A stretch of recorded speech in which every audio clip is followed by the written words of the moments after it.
our channel Sahitya Shiksha. Our today topic is related to queer theory.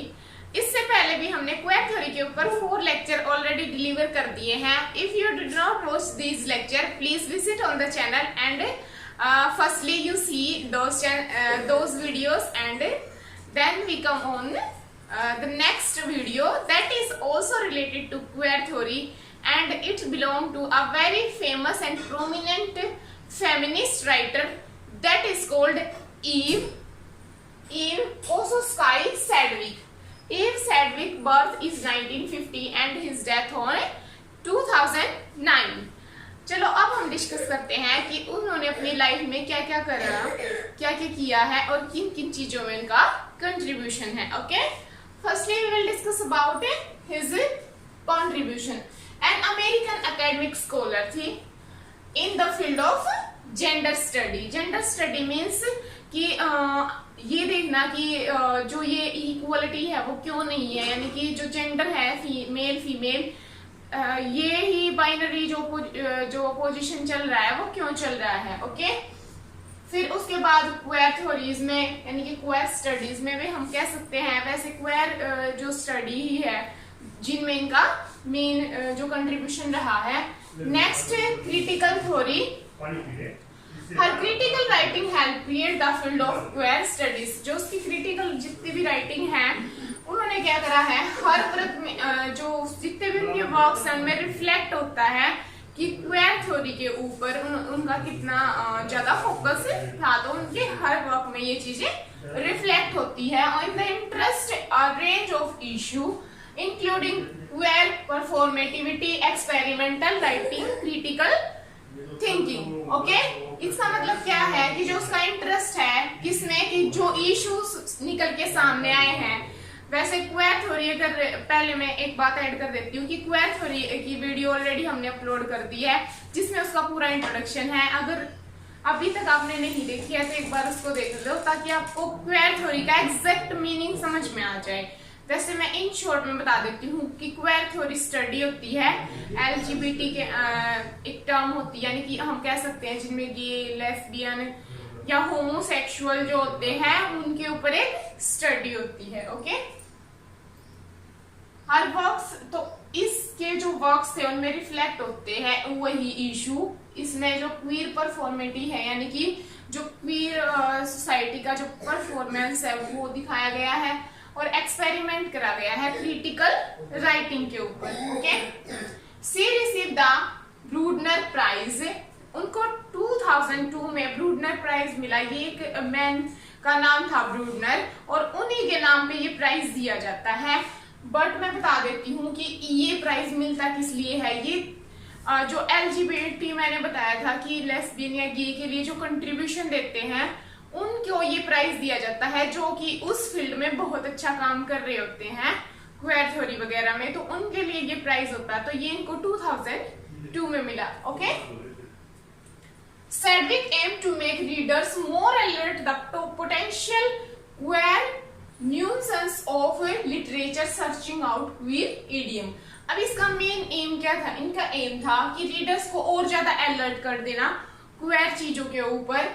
और nuance का मतलब होता है जब आप छोटे से छोटी चीज को बहुत अच्छे से डिस्क्राइब करते हो, या हम कह सकते हैं कि एक अंडरस्टैंडिंग वे से, या हम ये भी कह सकते हैं कि बिहेवियरल तरीके से जो कि अच्छे से नेक्स्ट पर्सन को क्लियर हो जाए. ओके, तो पोटेंशियल जो क्वीर था लिटरेचर का वो इसने बहुत ही अच्छे से लोगों के सामने प्रेजेंट करने की कोशिश करी.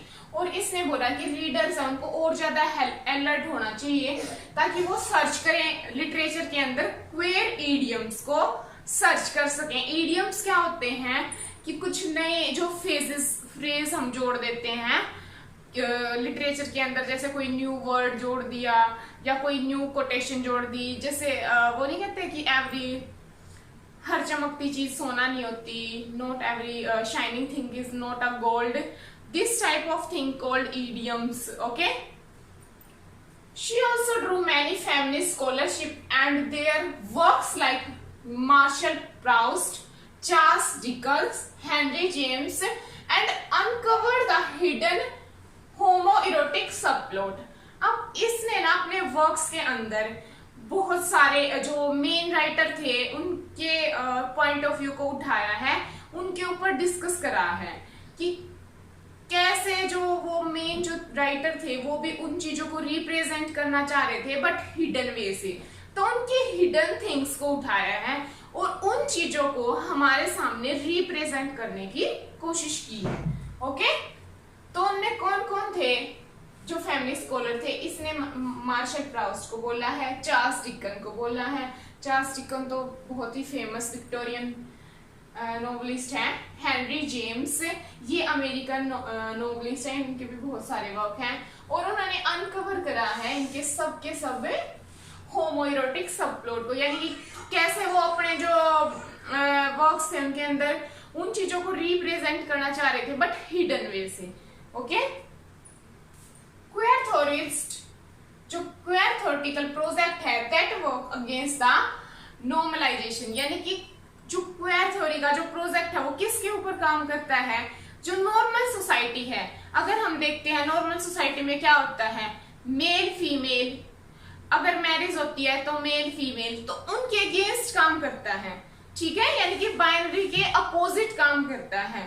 Okay, discourse of heterosexuality and homosexuality, यानी कि ये क्या कहता है कि हेटेरोसेक्सुअलिटी की बजाय होमोसेक्सुअलिटी भी सोसाइटी में होनी चाहिए। Why we only support heterosexuality. Okay, अब जो सैडविक थी, सैडविक के साथ साथ जूडिथ बटलर, इसके ऊपर हमने वीडियो अपलोड कर दी है, ये भी क्वेयर थ्योरिस्ट फेमिनिस्ट थी। तो सैडविक और बटलर दोनों की दोनों ने पोस्ट स्ट्रक्चरल अप्रोच को अपनाया है, और किसमें? सेक्स में, जेंडर में और सेक्सुअलिटी में। ओके, आई होप ये सब चीजें आपको क्लियर हो गई होंगी। अब चलते हैं इसके वर्क्स की तरफ। Sedgwick publish several foundational look in the field of queer theory. अब ये प्रोमिनेंट इनके जो वर्क्स हैं वो सुपर डुपर माने जाते हैं, जैसे कि कल्चरल स्टडी में माने जाते हैं। रेमंड विलियम हो गए, रिचर्ड होगर, स्टुअर्ट हॉल, उनके वो एक प्रोमिनेंट प्लेस रखते हैं कल्चरल स्टडी में। तो इसी तरीके से जो सैडविक है उनका एक मेन कंट्रीब्यूशन जो माना जाता है, या मेन जो एक प्लेस माना जाता है, वो किसमें है?